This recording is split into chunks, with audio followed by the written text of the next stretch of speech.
Are में आप सभी का स्वागत है। आज की वीडियो जो हम आपके लिए लेकर आए हैं वो है AIB का जो एग्ज़ाम्स होते हैं उनके प्रीवियस ईयर के पेपर विद आंसर की।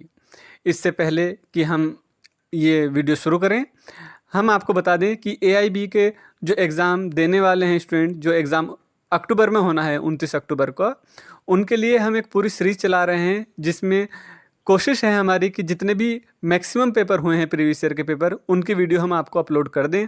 उससे ये फ़ायदा होगा कि आपको एक लेवल का पता चल जाएगा कि किस लेवल का एग्ज़ाम पेपर आता है और किस तरह के क्वेश्चन पेपर उसके अंदर होते हैं। तो जो भी नए हैं हमारे चैनल पर, वो हमारे चैनल को सब्सक्राइब करें, जिससे कि आपको AIB से रिलेटेड एग्ज़ाम की हर इन्फॉर्मेशन, हर अपडेट मिलती रहे। हमारी कोशिश है कि इस पूरी सीरीज में हम आपको AIB के एग्ज़ाम से रिलेटेड सारी जानकारी सबसे पहले आप तक पहुंचा पाएँ। इसके साथ ही साथ जैसे ही एग्ज़ाम हो उसकी आंसर की और उसके रिजल्ट की इन्फॉर्मेशन हम आपको दें। अगर आप इस तरह की इन्फॉर्मेशन से अपडेट रहना चाहते हैं तो हमारे चैनल को सब्सक्राइब करें। साथ ही साथ टेलीग्राम और व्हाट्सएप के चैनल को भी हमारे ज्वाइन करें, क्योंकि हर इन्फॉर्मेशन यूट्यूब पर डालना पॉसिबल नहीं होता है। आपको ये इन्फॉर्मेशन टेलीग्राम और व्हाट्सएप ग्रुप पर आसानी से मिल जाती है। तो चलिए आज की वीडियो शुरू करते हैं। पहला क्वेश्चन है, भारतीय संविधान का शीर्षक किसमें निहित है? इसके ऑप्शंस हैं अनुच्छेद 1, अनुच्छेद 5, अनुच्छेद 300, अनुच्छेद 393।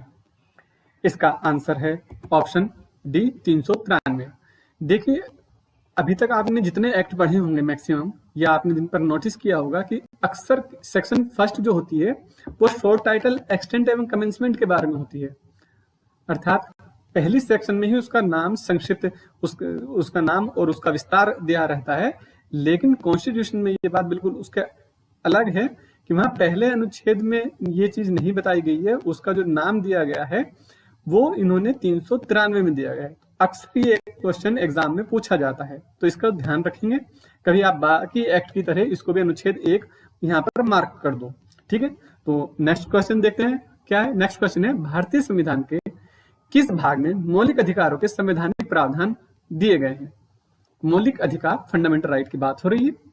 इसके ऑप्शन हैं भाग 1, भाग 2, भाग 3 या भाग 4। देखिए, इंग्लिश में पार्ट 1, पार्ट 2, पार्ट 3 और पार्ट 4 है। इंपॉर्टेंट क्वेश्चन है, कई बार एग्जाम्स में पूछा जाता है।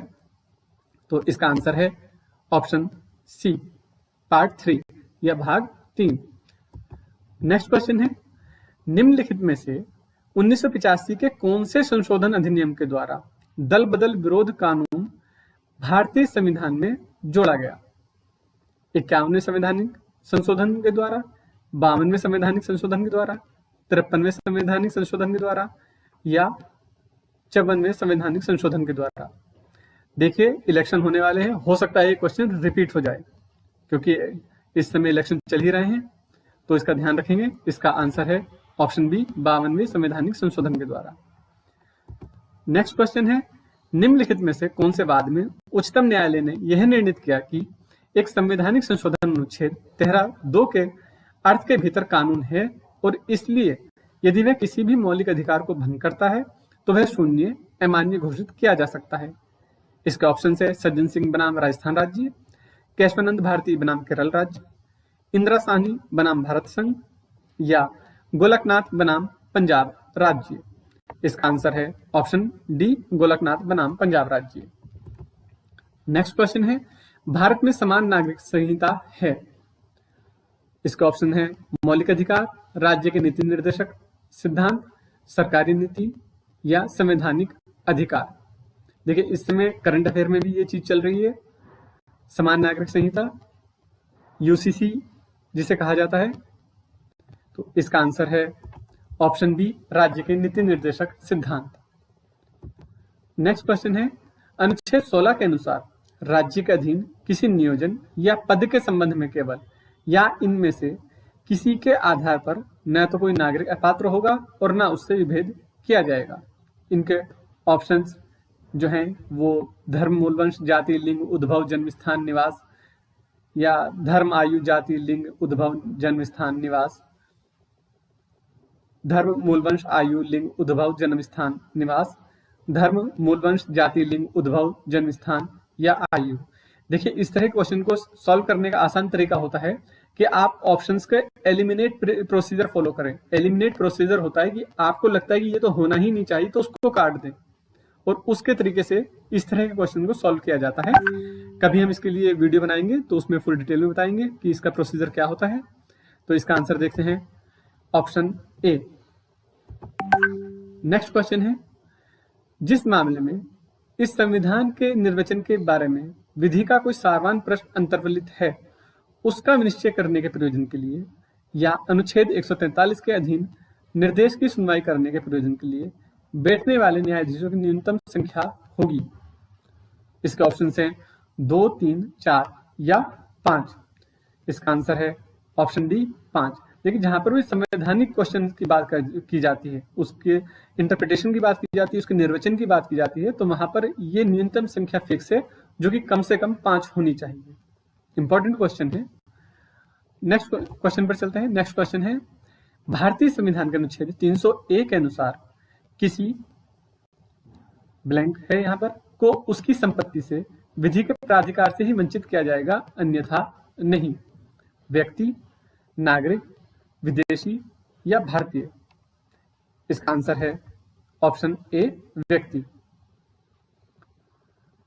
नेक्स्ट क्वेश्चन है, भारतीय संविधान के अनुच्छेद 13 के अनुसार निम्न में से कौन सा कानून नहीं है? नियम, उपविधि, रूढ़ि या प्रथा, या इनमें से कोई नहीं। इसका आंसर है ऑप्शन डी, इनमें से कोई नहीं, क्योंकि ये सभी कानून की श्रेणी में आते हैं। जब आप आर्टिकल 13 पढ़ेंगे या अनुच्छेद 13 को जब आप रीड करते हैं तो वहां पर ये चीजें लिखी हुई हैं और ये उसमें आती हैं सबकी सब। नेक्स्ट क्वेश्चन है, निम्नलिखित में से कौन सी अनुसूची भारतीय संविधान की संघ सूची, राज्य सूची और समवर्ती सूची से संबंधित है? इंपॉर्टेंट क्वेश्चन है, पता भी होगा आप लोगों को, क्योंकि ये क्वेश्चन बार बार रिपीट होता है। तो इसके ऑप्शंस देखते हैं। इसके ऑप्शन है अनुसूची 7, अनुसूची 10, अनुसूची 11 और अनुसूची 12। इसका आंसर है ऑप्शन ए, अनुसूची 7। देखिए, 12 अनुसूची है संविधान में, तो इसका बेहतर तरीका यह है कि आप वो 12 के 12 अनुसूची याद कर ली कि किस अनुसूची में क्या दिया हुआ है, क्योंकि अक्सर यहाँ से क्वेश्चन बन जाता है। तो सिर्फ 12 है, याद करना बहुत मुश्किल काम नहीं है। इवन एक बार आप उसको रीड तो कर ही सकते हैं, देख लेंगे तो आपको ध्यान रहेगा कुछ, कि कम से कम कुछ तो याद रहेगा। तो ये 12 के 12 आप एक बार अनुसूची देख लीजिए, तो याद कर लीजिए, कोई और भी क्वेश्चन आएगा तो भी आपके लिए आसान रहेगा। नेक्स्ट क्वेश्चन है, भारतीय दंड संहिता की धारा 82 और 83 के अंतर्गत एक अपराध दंडनीय है यदि यह बालक द्वारा किया गया है। वो बालक के बारे में ऑप्शन है कि ऐसा बालक कौन सा होगा। 7 वर्ष से कम आयु के बालक द्वारा किया गया है, 7 वर्ष से ज्यादा परंतु 12 वर्ष से कम आयु के जिसने पर्याप्त परिपक्वता और समझ प्राप्त कर ली है ऐसे, 7 वर्ष से ज्यादा परंतु 10 वर्ष से कम आयु के जिसने पर्याप्त परिपक्वता और समझ प्राप्त कर ली है ऐसे, 7 वर्ष से ज्यादा परंतु 12 वर्ष से कम आयु के जिसने पर्याप्त परिपक्वता और समझ प्राप्त नहीं कर ली है ऐसे। इसका आंसर है ऑप्शन बी। नेक्स्ट क्वेश्चन है, दंड दायित्व की 2 आवश्यक शर्तों के नाम दीजिए। इसका ऑप्शन है दोषी शरीर और वैध कार्य, दोषी आशय और गलत अभिप्राय, दोषी मन और अवैध कार्य, दोषी अभिप्राय और अवैध कार्य। इसका आंसर है ऑप्शन सी, दोषी मन और अवैध कार्य। ये 2 आवश्यक शर्त हैं दंड के दायित्व के बारे में। नेक्स्ट क्वेश्चन है, प्राइवेट प्रतिरक्षा के अधिकार का प्रावधान भारतीय दंड संहिता की के बीच दिया गया है। यहाँ फिल इन द ब्लैंक्स को इसको फिल करना है। इसके ऑप्शंस हैं धारा 74 से 84, धारा 96 से 106 तक, धारा 107 से 120 तक, धारा 141 से धारा 160 तक। देखिए, ये रिपीटेड क्वेश्चन है, पहले भी ये क्वेश्चन रिपीट हुआ है, तो इस क्वेश्चन का खास तौर पर ध्यान रखेंगे। इसका आंसर है ऑप्शन बी, धारा 96 से 106 तक।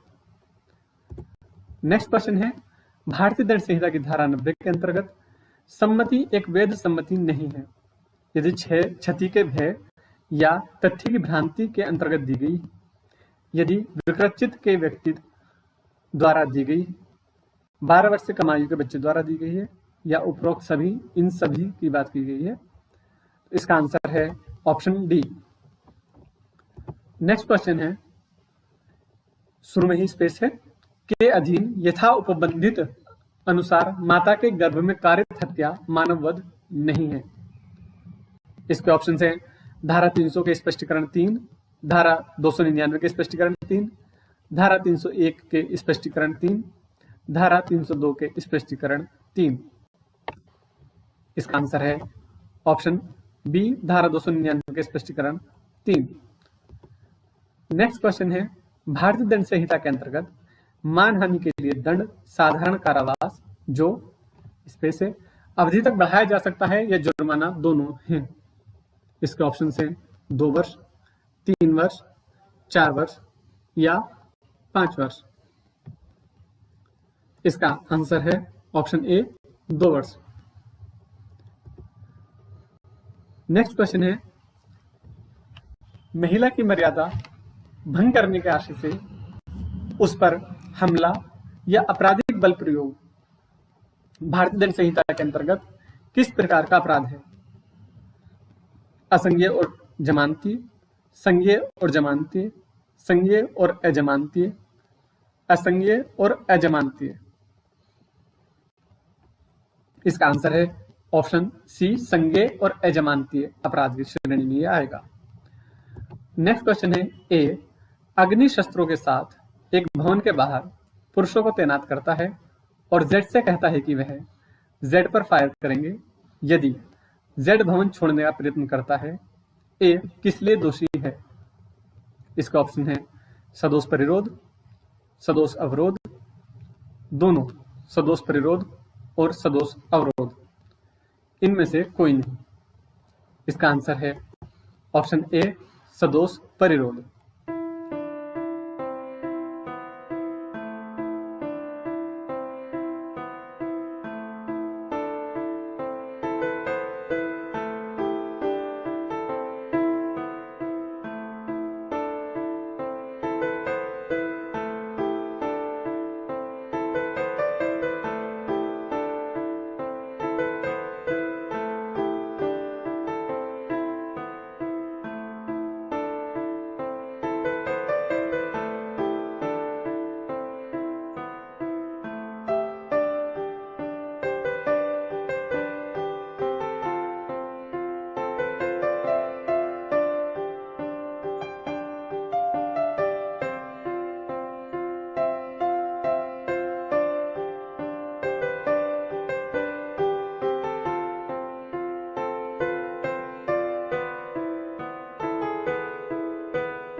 नेक्स्ट क्वेश्चन है, दंड प्रक्रिया संहिता के अध्याय 21A के अंतर्गत तर्क सौदे के प्रावधान प्रयोज्य नहीं है यदि अपराध से कम आयु के बच्चे के विरुद्ध किया गया है।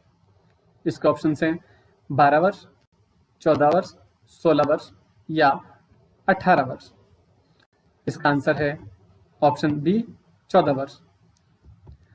नेक्स्ट क्वेश्चन है, दंड प्रक्रिया संहिता की धारा 125 धर्मनिरपेक्ष स्वरूप की है, यह निम्नलिखित में से किस वाद में है? इसका ऑप्शन है ललिता कुमारी बनाम उत्तर प्रदेश राज्य, अरनेश कुमार के वाद में, मोहम्मद अहमद खान बनाम शाहबानो बेगम या सेल्वी बनाम कर्नाटक राज्य। इसका आंसर है ऑप्शन सी, मोहम्मद अहमद खान बनाम शाहबानो बेगम।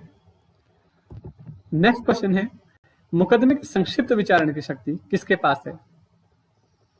इसका ऑप्शन है मुख्य न्यायिक मजिस्ट्रेट, जिसे हम सीजेएम बोलते हैं, मेट्रोपॉलिटन मजिस्ट्रेट, उच्च न्यायालय द्वारा विशिष्ट रूप से सशक्त कोई भी प्रथम श्रेणी मजिस्ट्रेट, या यह सभी।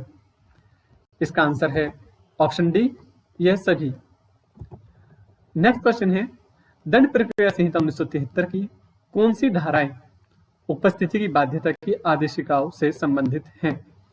धारा 61 से 90, धारा 154 से 170, धारा 211 से 219 या धारा 274 से 282। इसका आंसर है ऑप्शन ए, धारा 61 से 90। नेक्स्ट क्वेश्चन है, किस अपराध के लिए एक पुलिस ऑफिसर एक व्यक्ति को बिना वारंट के गिरफ्तार कर सकता है? असंज्ञेय अपराध, संज्ञेय अपराध, जमानती अपराध या इनमें से कोई नहीं? इसका आंसर है ऑप्शन डी, संज्ञेय अपराध। नेक्स्ट क्वेश्चन है, परिवाद पर संस्थित समनी विचारण वाद में जहां अभियुक्त पर समन जारी किया गया है, वादी की अनुपस्थिति या मृत्यु में। इसके ऑप्शन से, इसके आगे इसको फिल करना। इसके ऑप्शन से अभियुक्त को उन्मोचित किया जाएगा, अभियुक्त को दोष मुक्ति मिलेगी, वाद के तथ्य और परिस्थितियों के आधार पर अभियुक्त उन्मुक्ति या दोष मुक्ति मिलेगी, इनमें से कोई नहीं। इसका आंसर है ऑप्शन बी, अभियुक्त को दोष मुक्ति मिलेगी। नेक्स्ट क्वेश्चन है, मान लीजिए कि एफआईआर स्टेशन हाउस ऑफिसर ने पंजीकृत नहीं की है, परिवादी के पास क्या विकल्प है? इसके ऑप्शन से पुलिस अधीक्षक से संपर्क करना, निजी शिकायत दर्ज करके मजिस्ट्रेट से संपर्क करना, इनमें से कोई नहीं, या दोनों, पुलिस अधीक्षक से संपर्क करना और निजी शिकायत दर्ज करके मजिस्ट्रेट से संपर्क करना। एक पुलिस अधीक्षक एसपी को बोलते हैं सुपरिटेंडेंट ऑफ पुलिस। तो कभी आप हिंदी में कंफ्यूज हो जाएंगे भाई पुलिस अधीक्षक कौन होगा। आपको हो सकता है ये पता हो कि हाँ एसपी से हम कांटेक्ट कर सकते हैं, लेकिन एसपी को ही पुलिस अधीक्षक कहते हैं। कभी कभी कुछ स्टूडेंट्स को कंफ्यूजन हो सकता है ये, तो उनके लिए ये जान लें कि पुलिस अधीक्षक ही इंग्लिश में सुपरिटेंडेंट ऑफ पुलिस कहलाता है, जिसे हम एसपी बोलते हैं। इसका आंसर है ऑप्शन डी। नेक्स्ट क्वेश्चन है, दंड प्रक्रिया संहिता की धारा 160 के अंतर्गत अन्वेषण कर रहे किसी पुलिस ऑफिसर को एक पुरुष की उसके आवास के अलावा कोई स्थान पर उपस्थिति की आवश्यकता नहीं है, जो है 15 वर्ष से कम आयु और 60 वर्ष से अधिक आयु, 18 वर्ष से कम आयु और 60 वर्ष से अधिक आयु, 15 वर्ष से कम आयु और 65 वर्ष से अधिक आयु, 18 वर्ष से कम आयु और 65 वर्ष से अधिक आयु। इसका आंसर है ऑप्शन सी, 15 वर्ष से कम आयु और 65 वर्ष से अधिक आयु। नेक्स्ट क्वेश्चन है, यदि कोई शपथ पत्र पर न्यायालय के समक्ष झूठ बोलता है तो इससे अधिवक्ता द्वारा कैसे निपटा जा सकता है? इसके ऑप्शन है, शपथ भंग आवेदन दर्ज किया जा सकता है, मुकदमे से पीछे हटकर, उसके समर्थन में आवेदन दर्ज करके, या लास्ट ऑप्शन है उसके लिए जुर्माना भरकर। इसका आंसर है ऑप्शन ए, शपथ भंग आवेदन दर्ज किया जा सकता है। नेक्स्ट क्वेश्चन है, फरार व्यक्ति के लिए उद्घोषणा निम्नानुसार प्रकाशित की जाएगी। इसमें ये ऑप्शन है कि इनमें से कौन से सही होंगे। तो पहला ऑप्शन है, उस ग्राम नगर के जिसमें व्यक्ति सामान्यतः निवास करता है सहज दृश्य भाग में पढ़ी जाएगी। उस गृह या निवास स्थान जिसमें व्यक्ति सामान्यतः निवास करता है या इस नगर या गांव के सहज दृश्य भाग में चस्पा की जाएगी, या एक प्रति न्याय सदन के सहज दृश्य भाग में चस्पा की जाएगी। यदि न्यायालय उचित समझे तब उस स्थान में प्रचलित समाचार पत्र में भी एक प्रति प्रकाशित किए जाने का निर्देश दे सकेगा जहां वह व्यक्ति सामान्यतः रहता है। अब इन चार में से कौन से ऑप्शन सही हैं? पहला ऑप्शन है केवल 2, 3, 4 सही है, दूसरा है केवल 2 और 3 सही है, तीसरा है केवल 1, 3, 4 सही है, और लास्ट ऑप्शन है सभी 3, 4 सही है। इसका आंसर है ऑप्शन डी, सभी सही हैं। देखिए, इसमें कुछ लोगों को कुछ शब्दों के मीनिंग नहीं पता होगा। जैसे मैं बता दूं, चस्पा करना। चस्पा करना मतलब होता है कि जो भी वो नोटिस होता है या जो भी कोई न्यूज होती है वो चिपकाना कहीं पर भी, उसको पेस्ट कर दिया जाता है वहां पर, उसकी ये बात की जा रही है। सहज दृश्य भाग ये होता है कि जहां पर आसानी से दिखाई दे सके, मतलब एक नोटिस बोर्ड होता है वहां पर लगा दी जाएगी, या अगर किसी के घर है तो उसके घर का जो मेन गेट होता है या कोई भी ऐसी जगह जहां पर वो आसानी से दिख सके वहां पर लगाया जाएगा वो नोटिस, या जो भी इस तरह की इंफॉर्मेशन या न्यूज होगी वो वहां पर लगा दी जाएगी। ठीक है, क्योंकि ऐसा नहीं हो सकता कि घर के पीछे लगाए जो दिखाई ही ना दे। चलिए नेक्स्ट क्वेश्चन देखते क्या है। नेक्स्ट क्वेश्चन है, सिविल प्रक्रिया संहिता का कौन सा आदेश अस्थायी निषेधाज्ञा और वादकालीन निषेधाज्ञा से संबंधित है? इसके ऑप्शन है आदेश 38, आदेश 39, आदेश 41। इसका आंसर है ऑप्शन बी, आदेश 39।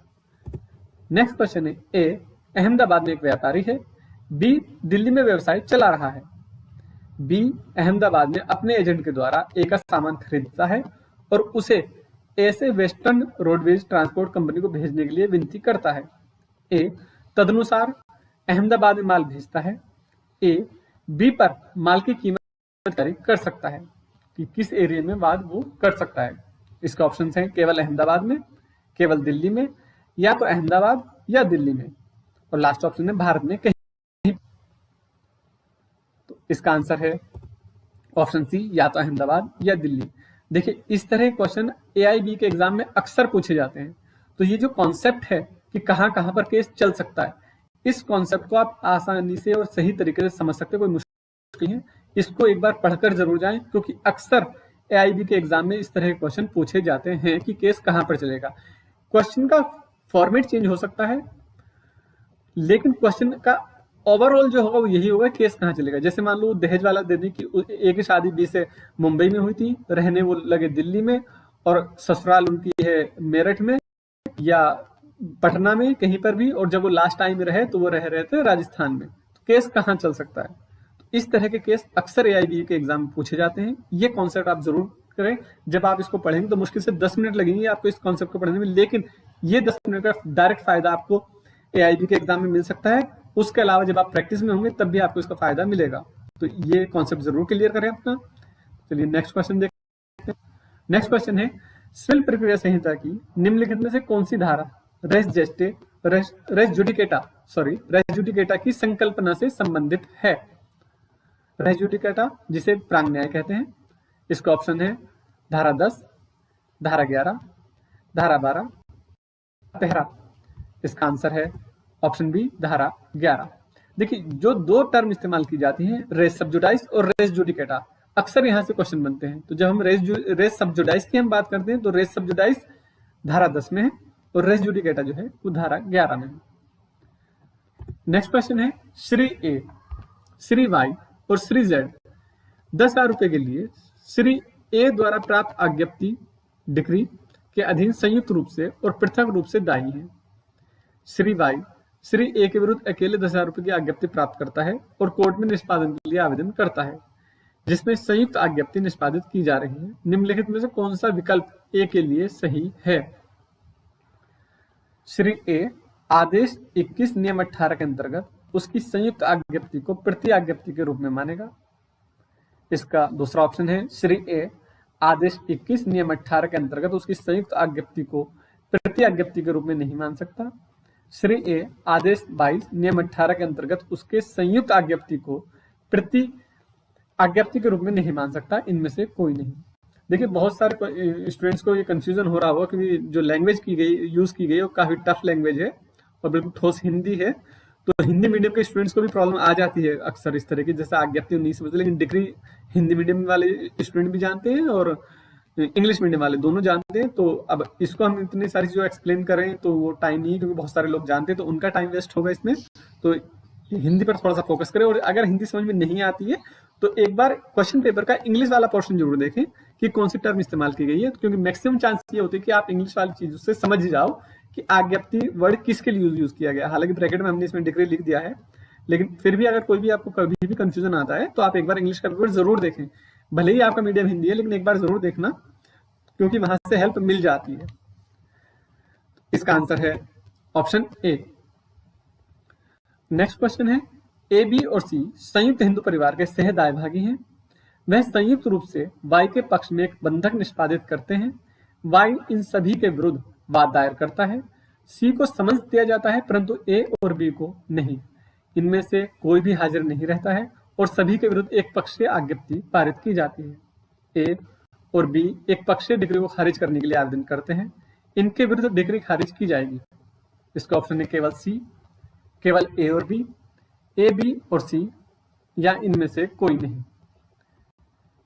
इसका आंसर है ऑप्शन सी, ए, बी और सी। नेक्स्ट क्वेश्चन है, सिविल प्रक्रिया संहिता 1908 का निम्नलिखित में से कौन सा प्रावधान वाद दायर करने से संबंधित है? इसका ऑप्शन है धारा 22, धारा 24, धारा 26, धारा 28। इसका आंसर है ऑप्शन सी, धारा 26। नेक्स्ट क्वेश्चन है, प्रतिवादी उस पर समन्स की तामील की तारीख के स्पेस यहां पर दिनों के भीतर अपने बचाव में एक लिखित बयान ऑर्डर 8 पेश कर सकता है। देखिए, ये क्वेश्चन जो पूछा जा रहा है वो ऑर्डर 8 के संबंध में पूछा जा रहा है। तो इसका जो ऑप्शन है वो है 15, 30, 60 या 45। दिनों की बात हो रही, कितने दिनों में वो अपना जवाब वो दे सकता है, लिखित बयान दे सकता है। इसका आंसर है ऑप्शन बी, 30 दिन। नेक्स्ट क्वेश्चन है, निम्नलिखित में से कौन सा कथन गलत है? इसके ऑप्शन है प्रथम अपील तथ्य के प्रश्न या विधि या दोनों पर की जा सकती है। दूसरा ऑप्शन है द्वितीय अपील केवल विधि के सारभूत प्रश्न पर हो सकती है। द्वितीय अपील तथ्य के प्रश्न या विधि या दोनों पर हो सकती है। प्रथम अपील उच्च न्यायालय में हो सकती है या नहीं हो सकती है। द्वितीय अपील उच्च न्यायालय में होनी चाहिए। इसका आंसर है ऑप्शन सी। नेक्स्ट क्वेश्चन है, आदेश 6 के अनुसार अभिवचन का तात्पर्य है शिकायत, लिखित कथन, शिकायत और लिखित कथन दोनों, इनमें से कोई नहीं। इसका आंसर है ऑप्शन सी, शिकायत और लिखित कथन दोनों। नेक्स्ट क्वेश्चन है, निम्नलिखित में से कौन सा आदेश पक्षों की मृत्यु, विवाह और दिवालियापन से संबंधित है? आदेश 20, आदेश 21, आदेश 22, आदेश 23। इसका आंसर है ऑप्शन सी, आदेश 22। नेक्स्ट क्वेश्चन है, साक्ष्य अधिनियम की किस धारा में रेस जेस्टे के सिद्धांत की चर्चा की गई है? ठीक है, बहुत इंपॉर्टेंट क्वेश्चन है। अक्सर रेस जेस्टे से क्वेश्चन इंडियन एविडेंस की हम जब बात करते हैं तो आ जाता है, इसलिए इसको थोड़ा ध्यान ज्यादा देंगे इस पर। इसका ऑप्शन है धारा 5, धारा 6, धारा 10 या धारा 11। इसका आंसर है ऑप्शन बी, धारा 6। नेक्स्ट क्वेश्चन है, जब एक व्यक्ति को वाद का एक पक्षकार है, एक व्यक्ति जो वाद का एक पक्षकार है का दायित्व वाद के अजनबी के दायित्व पर आधारित है, तब अजनबी द्वारा उसके दायित्व के सापेक्ष स्वीकृति उस व्यक्ति जो वाद में एक पक्ष है की तरफ से स्वीकृति हो सकती है। यह भारतीय साक्ष्य अधिनियम 1872 की किस धारा में उपबंधित है? इसके ऑप्शन है धारा 17, धारा 18, धारा 19, धारा 21। इसका आंसर है ऑप्शन सी, धारा 19।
क्वेश्चन है, न्यायिक साक्ष्य से क्या तात्पर्य है?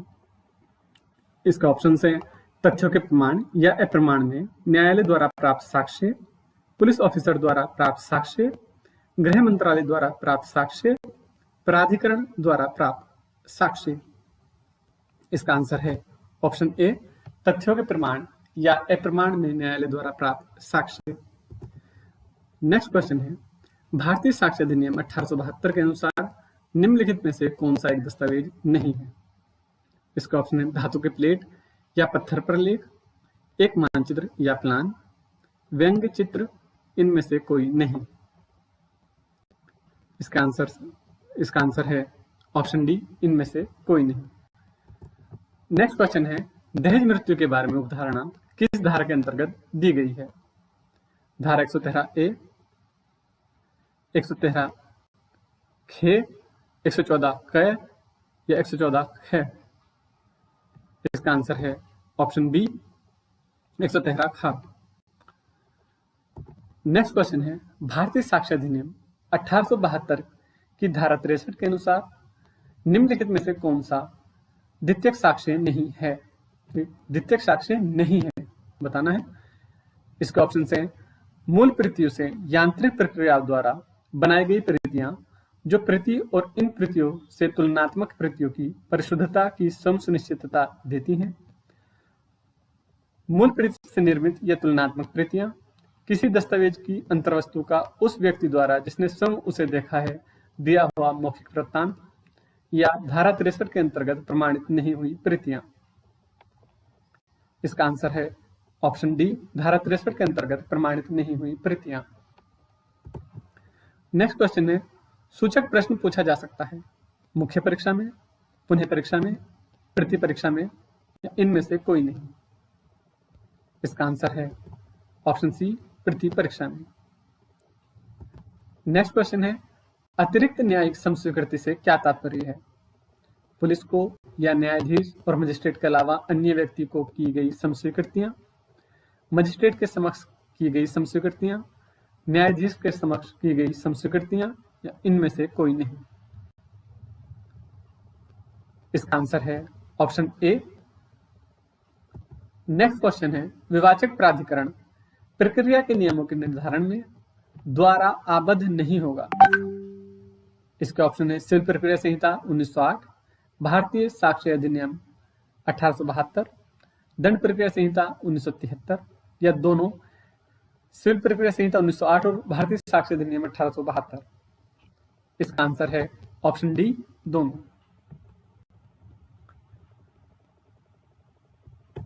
नेक्स्ट क्वेश्चन है, मध्यस्थता और सुलह अधिनियम 1996 में निम्नलिखित में से कौन सी धारा मध्यस्थता करार से संबंधित है? इसके ऑप्शन है धारा 6, धारा 7, धारा 8, या धारा 9। इसका आंसर है ऑप्शन बी, धारा 7। नेक्स्ट क्वेश्चन है, किन परिस्थितियों में मध्यस्थ कार्यवाही को समाप्त किया जा सकता है? ऑप्शन है अंतिम विवाचन पंचाट, अंतरिम पंचाट, जहां पर मध्य प्राधिकरण ने समाप्ति के लिए आदेश जारी किया हो। इनमें से कौन सा सही हो सकता है? ऑप्शन 1 और 3, 1 और 2, 2 और 3, 1, 2 और 3। इसका आंसर है ऑप्शन ए, 1 और 3। नेक्स्ट क्वेश्चन है, मध्यस्थता और सुलह अधिनियम 1996 की धारा 29 के अधीन एक मध्यस्थ से ज्यादा वाली मध्यस्थ कार्यवाही मध्यस्थ प्राधिकरण का कोई भी निर्णय सभी सदस्यों द्वारा लिया जाएगा, उसके सदस्यों के 2/3 बहुमत से लिया जाएगा, मुख्य मध्यस्थ द्वारा लिया जाएगा, उनके सदस्यों के बहुमत द्वारा लिया जाएगा। इसका आंसर है ऑप्शन डी, उनके सदस्यों के बहुमत द्वारा लिया जाएगा। नेक्स्ट क्वेश्चन है, हिंदू विवाह अधिनियम 1955 में मेंटेनेंस पेंडेंट लाइट यानी कि वाद लंबित रहने के दौरान जो भरण पोषण का प्रावधान है दिया गया है, ये प्रावधान कहां दिया गया है? धारा 22, धारा 23, धारा 24, या धारा 25। इसका आंसर है ऑप्शन सी। नेक्स्ट क्वेश्चन है, मुस्लिम विवाह विघटन अधिनियम 1999 की धारा 2 के अंतर्गत एक मुस्लिम पत्नी तलाक के लिए वाद दाखिल कर सकती है यदि पति इस अवधि तक पागल हो। ये ड्यूरेशन क्या हो सकती है? 1 वर्ष, 2 वर्ष, 5 वर्ष, या 7 वर्ष। इसका आंसर है ऑप्शन बी, 2 वर्ष। देखिए, हमारे चैनल पर सारे वीडियोस पड़ी हुई है प्रीवियस ईयर के पेपर की, मैक्सिमम जितने हम डाल सकते थे, और लगातार इस पे काम कर रहे हैं एआईबी के स्टूडेंट्स के लिए। तो आप एक लेवल जानने के लिए, क्वेश्चन का पैटर्न समझने के लिए आप बाकी वीडियोस देख सकते हैं। हमारे चैनल को सब्सक्राइब कर सकते हैं अगर आपको ये इन्फॉर्मेशन पसंद आ रही है, इस तरह की वीडियोस आपको चाहिए, या लॉ से रिलेटेड। हमारा जो फोकस है वो लॉ से रिलेटेड फील्ड पर ही है, सारे एग्जाम्स पर है। तो हमारे चैनल को सब्सक्राइब भी कर सकते हैं आप, अपने दोस्तों को फॉरवर्ड कर सकते हैं वीडियोस, जिससे कि उनको भी फायदा मिल सके। चलिए नेक्स्ट क्वेश्चन देखते हैं इसका। नेक्स्ट क्वेश्चन है, मुस्लिम महिला के पास दंड प्रक्रिया संहिता 1973 की धारा 125 से 128 के प्रावधानों द्वारा शामिल होने का विकल्प है। मुस्लिम महिला तलाक पर अधिकारों का संरक्षण अधिनियम 1996 की कौन सी धारा इससे संबंधित है? धारा 5, धारा 6, धारा 7, या इनमें से कोई नहीं। इसका ऑप्शन है ऑप्शन ए, धारा 5। नेक्स्ट क्वेश्चन है, निम्नलिखित में से कौन सा हिंदू विवाह अधिनियम की धारा 11 के अंतर्गत शून्य विवाह का आधार नहीं है? इसका ऑप्शन है द्वितीय विवाह, प्रतिष्ठित संबंधों की कोटे मतलब प्रतिष्ठित संबंधों के अंतर्गत अगर वो करता है तो, सपिंड संबंध या बाल विवाह। इसका आंसर है ऑप्शन डी बाल विवाह। देखिए, अगर कोई बाल विवाह कर लेता है तो उसका विवाह शून्य नहीं होता है। हाँ, ऐसा करने पर उसको पनिशमेंट मिल सकता है। जब आप हिंदू विवाह अधिनियम की धारा 11 पढ़ोगे तो उसके अंदर क्लियर लिखा हुआ है कि जो विवाह होगा वो शून्य नहीं होगा बाल विवाह के आधार पर। नेक्स्ट क्वेश्चन है, सपिंड संबंध से तात्पर्य है तीसरी पीढ़ी की माता, सातवीं पीढ़ी के पिता, तीसरी पीढ़ी की माता, पांचवी पीढ़ी के पिता, तीसरी पीढ़ी की माता, चौथी पीढ़ी के पिता, या लास्ट ऑप्शन दूसरी पीढ़ी की माता, पांचवी पीढ़ी के पिता।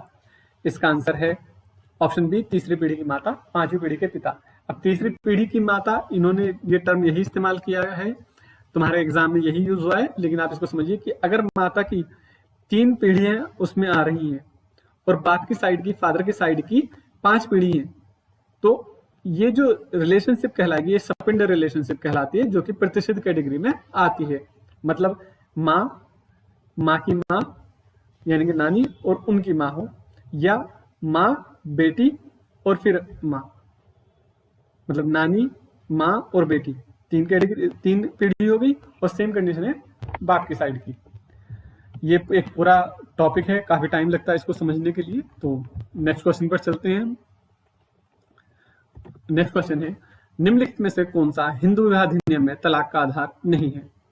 तलाक का आधार नहीं है, ठीक है।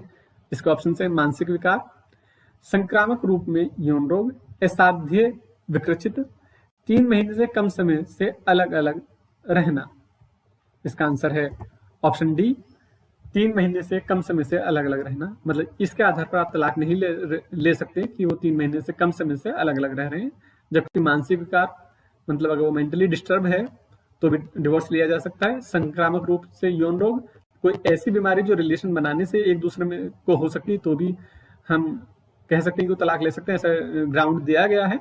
और असाध्य विकृत होता है, मतलब एक ऐसी बीमारी मानसिक रूप से, या मतलब जिसे हम दिमागी रूप से भी कह सकते हैं, असाध्य है मतलब जिसका इलाज ना हो। कोई अगर ऐसी बीमारी है तो वो डिवोर्स ले सकते हैं, लेकिन ये जो चौथा ऑप्शन है तब वो डिवोर्स नहीं ले सकते। नेक्स्ट क्वेश्चन है, निम्नलिखित में से किस अधिनियम के अंतर्गत भारतीय ईसाई विवाह विच्छेद कर सकते हैं? इसका ऑप्शन है विशेष विवाह अधिनियम 1954, ईसाई विवाह अधिनियम 1872, भारतीय विवाह विच्छेद अधिनियम 1869, या विशेष विवाह अधिनियम 1872। इसका ऑप्शन है ऑप्शन सी भारतीय विवाह विच्छेद अधिनियम 1869। नेक्स्ट क्वेश्चन है, हिंदू भरण पोषण तथा दत्तक अधिनियम 1956 की धारा 12 संबंधित है? दत्तक विभाग को अपनी संपत्ति का निपटान का अधिकार से, गोद लेने के प्रभाव से, दत्तक संबंधित दस्तावेजों के रूप में अनुमान, गोद लेने को रद्द करना। इसका आंसर है ऑप्शन बी गोद लेने के प्रभाव से। नेक्स्ट क्वेश्चन है, निम्नलिखित में से कौन सी श्रेणी के केस जनहित याचिका PIL के रूप में विचारणीय नहीं होंगे? इसके ऑप्शन है पारिवारिक पेंशन, दंगा पीड़ितों की याचिकाएं, उपेक्षित बच्चे, या मकानदार किराएदार के मामले।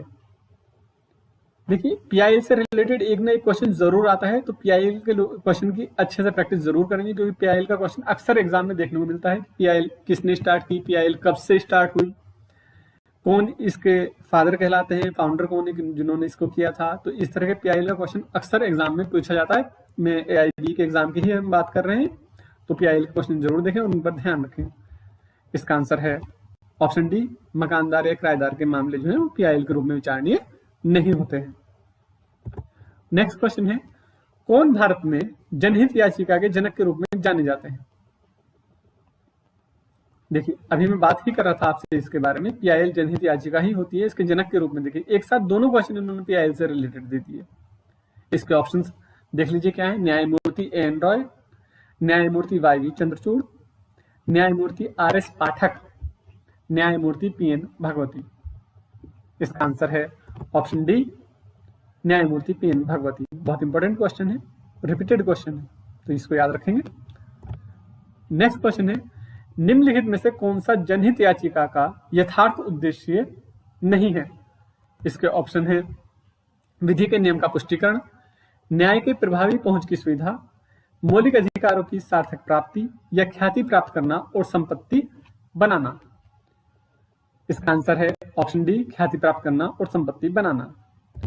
नेक्स्ट क्वेश्चन है, हुसैन आरा खातून बनाम बिहार राज्य में एक मूल मौलिक अधिकार के रूप में उभर कर आया है। त्वरित न्याय का अधिकार, स्वच्छ वातावरण का अधिकार, निःशुल्क कानूनी सहायता का अधिकार, या इनमें से कोई नहीं। इसका आंसर है ऑप्शन ए, त्वरित न्याय का अधिकार। नेक्स्ट क्वेश्चन है, निम्नलिखित में से कौन सी याचिका सार्वजनिक पद को हड़पने के विरुद्ध जारी की जा सकती है? इसके ऑप्शन है परमादेश याचिका, उत्प्रेषण याचिका, अधिकार परीक्षा याचिका और प्रतिषेध याचिका। देखिए, याचिका से एक ना एक क्वेश्चन आपको जरूर मिलेगा। रिट जिसको हम इंग्लिश में बोलते हैं, रिट से क्वेश्चन आपको जरूर मिलेगा। एक दो क्वेश्चन हर बार आते हैं, तो रिट को जरूर पढ़ना। मैं अपनी हर वीडियो में ये बात बोलता हूँ, और आप खुद देख सकते हैं, खुद ने आपने नोटिस किया होगा कि हर एग्जाम में ये इससे रिलेटेड क्वेश्चन आना ही आना है। तो रिट को अच्छे से पढ़ेंगे, और अगर हमें टाइम मिलता है तो कोशिश करेंगे कि हम भी कि एक रिट के ऊपर एक पूरा एक अलग से एक वीडियो बनाकर आपको दे दी जाए, जिससे आपकी हेल्प मिल सके। तो चलिए इसका आंसर देखते हैं। इसका आंसर है ऑप्शन सी, अधिकार परीक्षा याचिका। नेक्स्ट क्वेश्चन है, रीड्स बनाम बाल्डविन का केस संबंधित है कॉर्पोरेशन से, प्राकृतिक न्याय से, राज्य दायित्व से, या प्रत्यायोजित विधायन से? इसका आंसर है ऑप्शन बी, प्राकृतिक न्याय से। नेक्स्ट क्वेश्चन है, ऑडी अल्ट्रम पार्डम का अर्थ है व्यक्ति को सुने बिना उसे दोषी नहीं ठहराया जा सकता, एक निर्णय प्राधिकरण को सकारण आदेश अवश्य देना चाहिए, कोई भी व्यक्ति अपने अभियोग में न्यायाधीश नहीं हो सकता, किसी को भी न्यायालय से डरना नहीं चाहिए। इसका क्या अर्थ है ऑडी अल्ट्रम पार्डम का? बहुत इंपॉर्टेंट है, अक्सर एग्जाम पूछी जाती है, आपने एलएलबी के टाइम इसको जरूर पढ़ा होगा। इसका आंसर है ऑप्शन ए, व्यक्ति को सुने बिना उसे दोषी नहीं ठहराया जा सकता।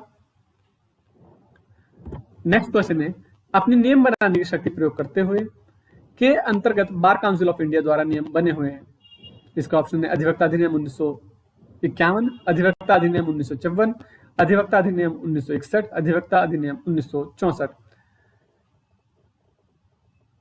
इसका आंसर है ऑप्शन सी, अधिवक्ता अधिनियम 1961। देखिए, आप सभी एडवोकेट बन चुके हैं, तो इसको ये एक्ट तो आपके लिए जानना बहुत ज्यादा जरूरी है कि आप जिससे भी गवर्न होते हैं वो एडवोकेट एक्ट 1961 है।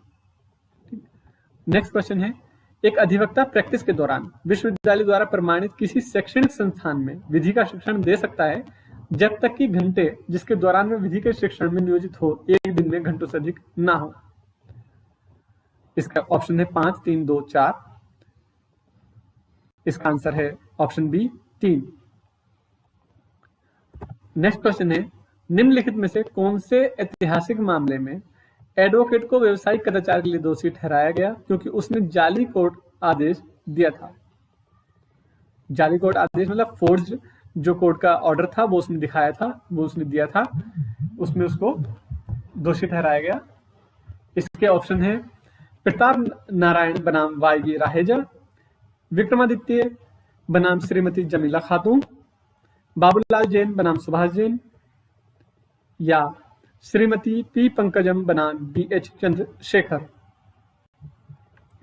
इसका आंसर है ऑप्शन ए, प्रताप नारायण बनाम वाई राहेजा।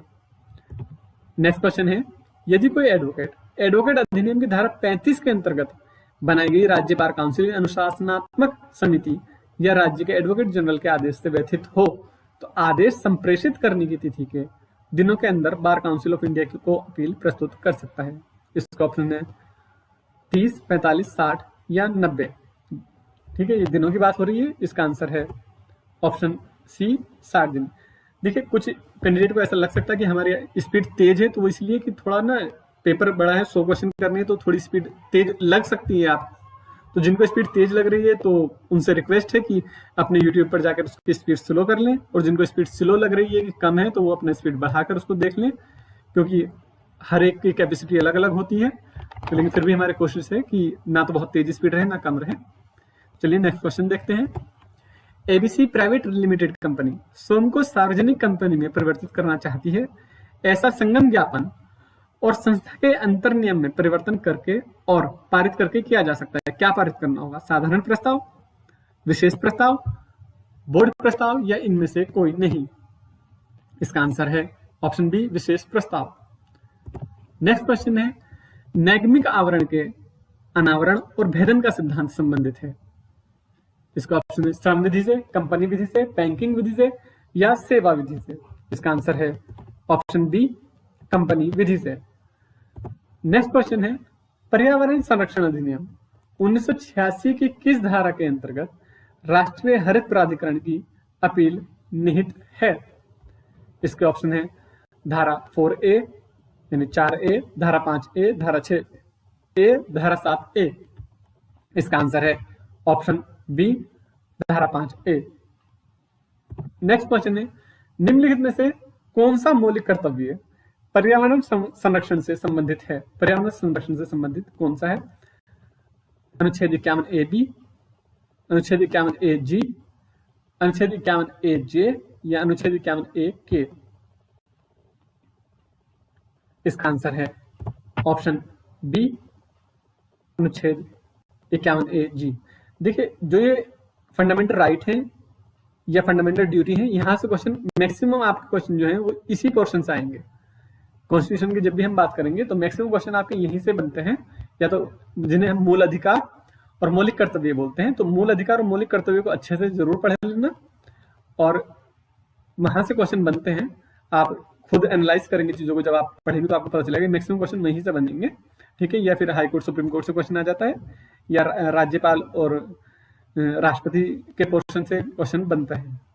ये एक इंपॉर्टेंट पोर्शन है क्वेश्चन बनने का। नेक्स्ट क्वेश्चन देखते हैं। नेक्स्ट है, श्री ए जो नियंत्रक या निर्णयन ऑफिसर के आदेश से पीड़ित था, उसने साइबर अपीलीय ट्रिब्यूनल, जिसे हम न्यायाधिकरण बोलते हैं, को एक अपील की। बाद में साइबर अपीलीय ट्रिब्यूनल के आदेश से पीड़ित श्री ए में अपील कर सकते हैं। कहां पर वो अपील कर सकते हैं? किसी भी जिला न्यायालय में, उच्च प्राधिकरण में, केवल उच्च न्यायालय में, केवल उच्चतम न्यायालय में। इसका आंसर है ऑप्शन सी, केवल उच्च न्यायालय में। नेक्स्ट क्वेश्चन है, श्री एक्स जो श्री वाई एक प्रवर्तक द्वारा इलेक्ट्रॉनिक रिकॉर्ड को प्राप्त करने के लिए आश्रित है, आईटी अधिनियम के अंतर्गत जाना जाएगा। मध्यस्थ, प्रवर्तक एजेंट, प्राप्तकर्ता, या मुख्य धारक? इसका आंसर है ऑप्शन सी, प्राप्तकर्ता।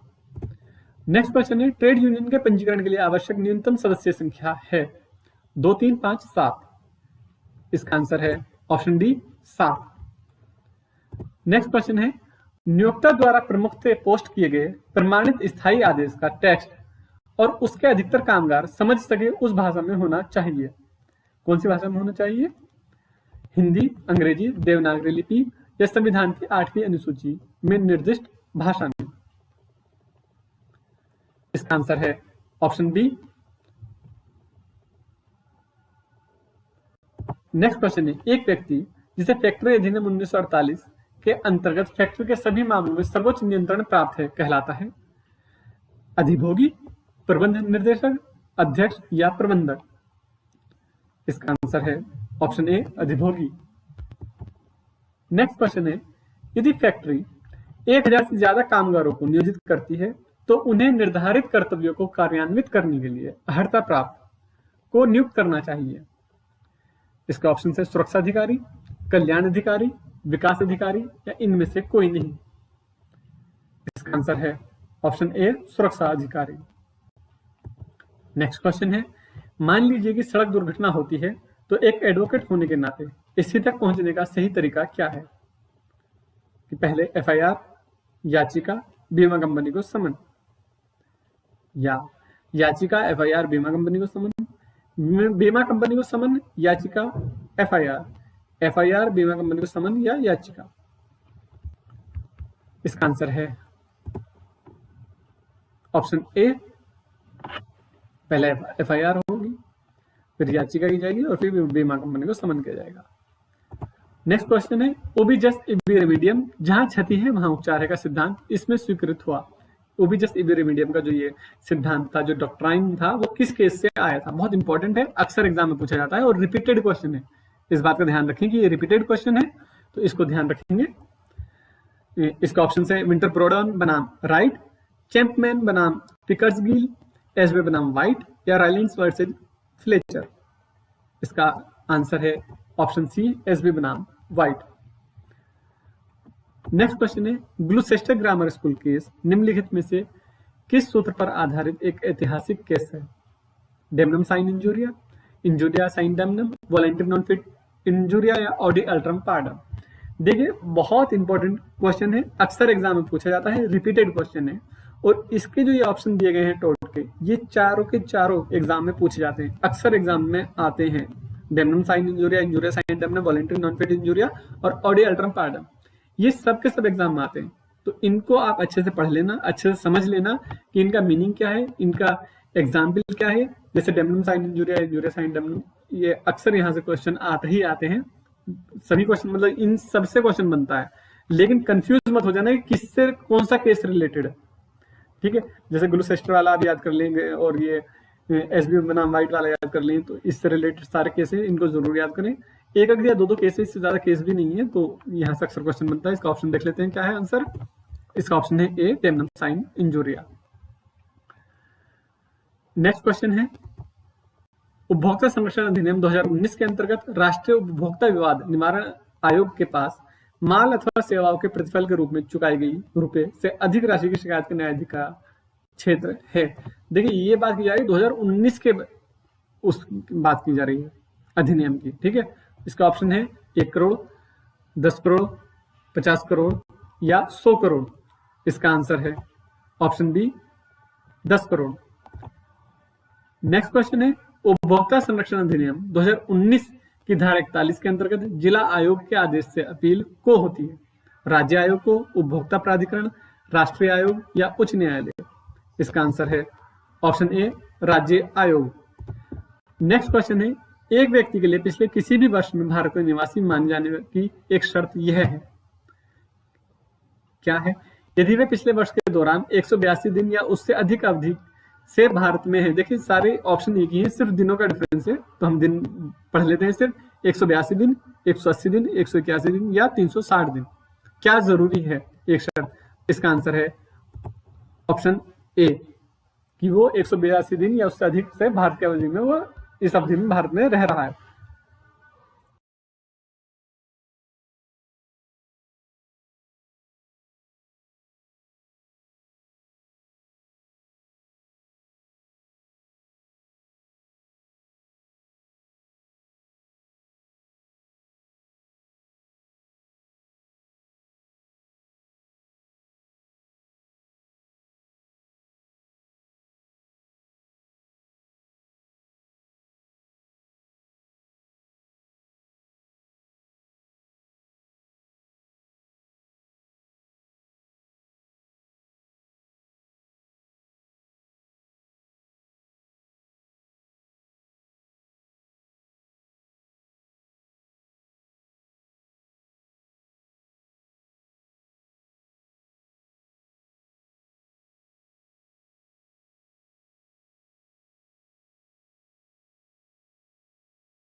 नेक्स्ट क्वेश्चन है श्री कपूर ने जनवरी 2021 में 80 लाख में एक आवासीय मकान क्रय किया।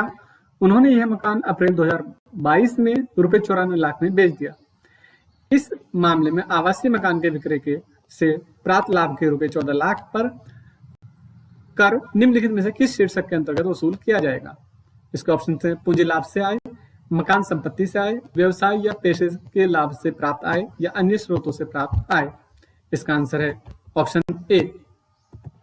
नेक्स्ट क्वेश्चन है श्री मनजोत मेसर सिंह ट्रेडर्स से माल आपूर्ति करने वाला ट्रेडर है। फर्म का ऑफिस दिल्ली में है, जबकि गोदाम क्रमशः उत्तर प्रदेश, पंजाब और जम्मू और कश्मीर में स्थित है। मेसर सिंह ट्रेडर्स ने वर्तमान वित्तीय वर्ष के दौरान विभिन्न राज्यों से निम्नलिखित अंतर राज्य आपूर्तियां की हैं। दिल्ली कर योग्य आपूर्ति 21 लाख, पंजाब कर मुक्त आपूर्तियां 6 लाख, उत्तर प्रदेश कर योग्य और कर मुक्त आपूर्तियां 3 लाख, जम्मू और कश्मीर कर योग्य और कर मुक्त आपूर्तियां क्रम से 8 लाख और 3 लाख। श्री मनजोत को जीएसटी के अंतर्गत किस राज्य में पंजीकरण लेने की आवश्यकता है? इसके ऑप्शन है दिल्ली, पंजाब, उत्तर प्रदेश, जम्मू और कश्मीर, दिल्ली, उत्तर प्रदेश और जम्मू और कश्मीर, दिल्ली और उत्तर प्रदेश या सिर्फ दिल्ली। इसका आंसर है ऑप्शन बी। नेक्स्ट क्वेश्चन है वर्तमान में किसी भी नियमित करदाता के लिए प्राथमिक जीएसटी स्लैब रखा गया है। ठीक है, कि जो जीएसटी का स्लैब है वो कितने कितने परसेंट का है। इसके ऑप्शन है 0, 5, 12, 18, 26, 0, 6, 12, 18, 28, 0, 5, 12, 18, 28, 0, 5, 12, 16 या 28। मतलब ये ही ऑप्शन में है। इसका आंसर है ऑप्शन सी 0, 5, 12, 18, 28। अभी जो जीएसटी ली जाती है वो या तो 5% या तो 0% है, किसी पर है ही नहीं, या फिर 5% है सीधे। 5 के बाद 12% है और उसके बाद 18% ली जाती है या फिर 28% ली जाती है। ऐसा नहीं है कि 25% किसी पर है, 22% नहीं है। स्लेब जो है वो ये कैटेगरी जो आपके सामने है उसके हिसाब से जीएसटी ली जाती है। या तो 5% ली जाएगी या 12 ली जाएगी या 18 या 28। ऐसा नहीं है कि 12 और 18 के बीच चलो 15% जीएसटी ले लेते हैं, ऐसा नहीं होता है। ठीक है, ये स्लेब जो है फिक्स है। नेक्स्ट क्वेश्चन है बी, जो एक समाचार पत्र का मालिक है, पेपर में एक ही विनती पर सी पर एक अपमान लेख प्रकाशित करता है और ए प्रकाशन के परिणामों और उसके संबंध में सभी लागतों और नुकसानों के विरुद्ध को क्षतिपूर्ति के लिए सहमत होता है। सी ने बी पर मुकदमा दायर किया और उसे नुकसान चुकाना है और खर्च भी उठाना है। भारतीय संविधान अधिनियम 1872 की धारा 224 के आलोक में निर्णय दीजिए। ए बी को क्षतिपूर्ति के लिए उत्तरदायी नहीं है, ए बी को क्षतिपूर्ति के लिए उत्तरदायी है, ए सी को क्षतिपूर्ति के लिए उत्तरदायी नहीं है, या इनमें से कोई नहीं। इसका आंसर है ऑप्शन ए कि वह उत्तरदायी नहीं होगा। नेक्स्ट क्वेश्चन है एक व्यक्ति जिसे एजेंट एजेंसी के व्यवसाय में प्रिंसिपल के रूप में कार्य करने के लिए नामित करता है, नाम के अभिव्यक्त और निहित प्राधिकार के अंतर्गत कहलाएगा। उप एजेंट, प्रतिस्थापित एजेंट, एजेंट या उपाप्त एजेंट। इसका आंसर है ऑप्शन बी, प्रतिस्थापित एजेंट। नेक्स्ट क्वेश्चन है एक निषेधाज्ञा सुनवाई के दौरान और वाद की योग्यता पर की गई हो तभी डिक्री उसे मान्य कर सकता है और प्रतिवादी शाश्वत रूप से अधिकार के समर्थन से या कार्य की स्वीकृति से को लागू कर सकता है जो वादी के अधिकार से विपरीत हो सकता है। इसके ऑप्शन हैं अस्थायी, चिरस्थायी, अस्थायी और चिरस्थायी दोनों, या इनमें से कोई नहीं। इसका आंसर है ऑप्शन बी, चिरस्थायी। नेक्स्ट क्वेश्चन है विनिर्दिष्ट अनुतोष अधिनियम 1963 की धारा 5 के अंतर्गत विशिष्ट अचल संपत्ति के कब्जे का हकदार व्यक्ति उसे में दिए गए तरीके से प्राप्त कर सकता है। इसके ऑप्शन हैं विनिर्दिष्ट अनुतोष अधिनियम 1963, सिविल प्रक्रिया संहिता 1908, दंड प्रक्रिया संहिता 1973 या संपत्ति अंतरण अधिनियम 1882। इसका आंसर है ऑप्शन बी, सिविल प्रक्रिया संहिता 1908। नेक्स्ट क्वेश्चन है जहां बंधककर्ता बंधकित संपत्ति का कब्जा बंधकदार को प्रदान करता है और जब तक बंधक राशि अदा ना कर दे तब तक उसके स्वामित्व के लिए और ब्याज के बदले में या बंधक राशि की अदायगी में किराया या संपत्ति से अर्जित लाभ प्राप्त करने के लिए उसे प्राधिकृत करता है, यह लेन देन कहलाता है। यह लेन देन कैसा होगा? सशर्त बंधक, इंग्लिश बंधक, साधक बंधक या भोग बंधक। इसका आंसर है ऑप्शन डी, भोग बंधक। नेक्स्ट क्वेश्चन है निम्नलिखित में से किस वाद में यह निर्णित किया गया कि अवयस्क के साथ संविदा शून्य है? देखिए बहुत इंपॉर्टेंट क्वेश्चन है, अक्सर एग्जाम में ये क्वेश्चन बार बार पूछा जाता है और एआईबी के क्वेश्चन में भी रिपीटेड क्वेश्चन है, तो इस क्वेश्चन को खास तौर से याद रखेंगे, हो सकता है आगे भी रिपीट हो जाए। इसके ऑप्शन है करलिल बनाम कार्बोलिक स्मोक बॉल कंपनी, चिनैया बनाम रमिया, मोहर बीबी बनाम धर्मदास घोष और हार्वे बनाम फेसी। इसका आंसर है ऑप्शन सी, मोहरी बीबी बनाम धर्मदास घोष। नेक्स्ट क्वेश्चन है विनिर्दिष्ट अनुतोष अधिनियम 1963 के अंतर्गत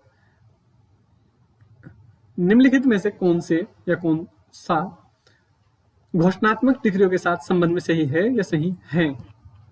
इसके ऑप्शन हैं उक्त अधिनियम की धारा 34 इससे संबंधित है, यह विवेकाधीन प्रकृति का है, दोनों उक्त अधिनियम की धारा 34 इससे संबंधित है और यह विवेकाधीन प्रकृति का है या इनमें से कोई नहीं। इसका आंसर है ऑप्शन सी, दोनों। नेक्स्ट क्वेश्चन है, निम्नलिखित में से कौन सा परक्राम्य लिखत अधिनियम 1881 के अंतर्गत परिभाषित परक्राम्य लिखत नहीं है? इसके ऑप्शन हैं वचन पत्र, विनिमय पत्र, चेक या बिलिंग रसीद। इसका आंसर है ऑप्शन डी, बिलिंग रसीद। नेक्स्ट क्वेश्चन है, भूमि अधिग्रहण, पुनर्वास और पुनर्स्थापना में उचित मुआवजा और पारदर्शिता के अधिकार अधिनियम 2013 के अनुसार निम्नलिखित में से किस उद्देश्य के लिए समुचित सरकार भूमि अर्जित कर सकती है? इसके ऑप्शन हैं संघ के नौसेना, सैन्य, वायुसेना और सशस्त्र बलों से संबंधित उद्देश्य हेतु, जल एकत्रीकरण और जल संरक्षण संरचनाओं, स्वच्छता की परियोजनाओं के लिए, परियोजना प्रभावित परिवारों के लिए प्रोजेक्ट, खेल, स्वास्थ्य देखभाल, प्रवासन, परिवहन या अंतरिक्ष कार्यक्रम के लिए परियोजनाएं। इसके ऑप्शन हैं पहला, दूसरा और तीसरा, दूसरा, तीसरा और चौथा, पहला, दूसरा और चौथा, या पहला, दूसरा, तीसरा और चौथा, मतलब उपरोक्त सभी। इसका आंसर है ऑप्शन डी। नेक्स्ट क्वेश्चन है, भूमि अधिग्रहण, पुनर्वास और पुनर्स्थापना में उचित मुआवजा और पारदर्शिता के अधिकार अधिनियम 2013 के अंतर्गत विशिष्ट व्यक्ति से तात्पर्य है के अलावा कोई भी व्यक्ति, इनके अलावा कोई भी व्यक्ति। इसके ऑप्शन हैं समुचित सरकार, सरकारी कंपनी, समुचित सरकार द्वारा नियंत्रित या समुचित सरकार द्वारा पूर्णतः या आंशिक सहायता प्राप्त व्यक्तियों का संघ या ट्रस्ट या सोसाइटी, या यह सभी। इसका आंसर है ऑप्शन डी, यह सभी। नेक्स्ट क्वेश्चन है, ट्रेडमार्क अधिनियम 1999 हेतु कौन ट्रेडमार्क का रजिस्ट्रार हो सकता है? पेटेंट डिजाइन और ट्रेडमार्क का कंट्रोलर जनरल, कॉपीराइट डिजाइन और ट्रेडमार्क का कंट्रोलर जनरल, पेटेंट डिजाइन और ट्रेडमार्क का डायरेक्टर जनरल, कॉपीराइट डिजाइन और ट्रेडमार्क का डायरेक्टर जनरल। इसका आंसर है ऑप्शन ए, पेटेंट डिजाइन और ट्रेडमार्क का कंट्रोलर जनरल। नेक्स्ट और लास्ट क्वेश्चन है, निम्नलिखित में से कौन सा से आईपीआर के प्रकार नहीं है?